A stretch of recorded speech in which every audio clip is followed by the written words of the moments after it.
దేశ రాజధాని ఢిల్లీ వాయు కాలుష్యంతో అతలాకుతలమవుతుంది. కొన్ని రోజులుగా వాయు కాలుష్యం పీక్స్ కు చేరింది. కనీసం అక్కడ గాలి పీల్చుకునేందుకు కూడా జనాలు భయపడిపోయే పరిస్థితి నెలకొంది. ఎక్కడ చూసినా కూడా పొగమంచు, కనీసం ఎదుటి నుంచి ఎవరు వస్తున్నారు కూడా కనిపించని స్థితి ఏర్పడింది. ఈ క్రమంలో అతీషి మళ్లీ లాక్డౌన్ వైపు మొగ్గు చూపుతున్నారని వార్తలు వస్తున్నాయి. ముఖ్యంగా దేశ రాజధాని ఢిల్లీలో ప్రతి ఏడాది సెప్టెంబర్ నుంచి ఫిబ్రవరి వరకు విపరీతమైన చలిగాలులు వీస్తాయి. అంతేకాకుండా అక్కడ ఇతర రాష్ట్రాల్లో పంట వ్యర్థాలను తగలబెట్టడం వల్ల ఆ పొగ అంతా ఢిల్లీకి వస్తుంది. దీంతో ఢిల్లీ వ్యాప్తంగా వాయు కాలుష్యం ఏర్పడిపోతుంది.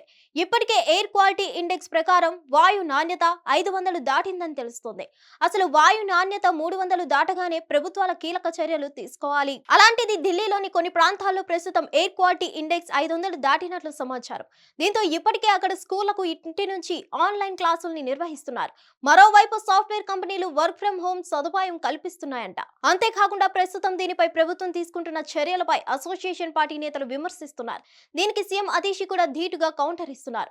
బీజేపీ పాలిత రాష్ట్రాలైన మధ్యప్రదేశ్, ఉత్తరప్రదేశ్, హర్యానా, రాజస్థాన్ లో ఇష్టం ఉన్నట్లు పంట వ్యర్థాలు కాల్చడం వల్లే ఢిల్లీకి ఈ పరిస్థితి ఏర్పడిందంటూ ఫైర్ అయ్యారు. అక్కడ పంట వ్యర్థాలు తగలబెట్టడానికి కంట్రోల్ చేస్తే ఢిల్లీ ఇంతటి దుర్భర పరిస్థితుల్ని ఎదుర్కోవాల్సిన అవసరం ఉండదని కూడా సీఎం అతీషి అన్నట్లు తెలుస్తోంది. పంజాబ్ సర్కార్ పంట వ్యర్థాలను బంద్ చేయడంపై కంట్రోల్ చేసిందని కూడా చెప్పుకోవచ్చు.